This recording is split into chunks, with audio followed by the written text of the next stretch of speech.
onye nọkọta n'ụwa na-eloro mmadụ anyị ji ihe elogharị ya.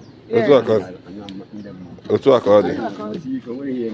Otu a ka ọ dị. Mkpochapụkwa famili ebuka onye meriri ihe n'ome ka anyị ga-ada mba nkịtị masị anyị amanye Chineke agọzigo anyị ebe a agọziri anyị agọzi eburu anyị Otu a ka ọ dị. ị ga-arụta ife Ise.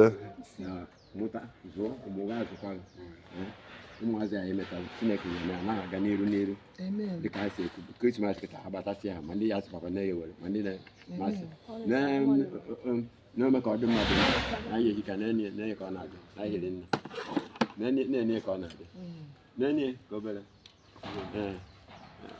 mbọsị ọya ha eruo na-akpọtụ a na-akwadobe ofu mbọsị kịta agaghị aka ndị ọzọ mechaa achị ofu onye nọ na-akpọta n'anya onye Fulani ma ọ bụ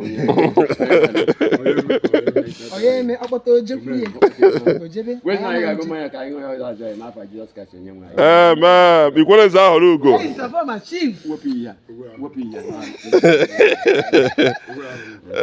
Ogbuefi ahọrọ ugo.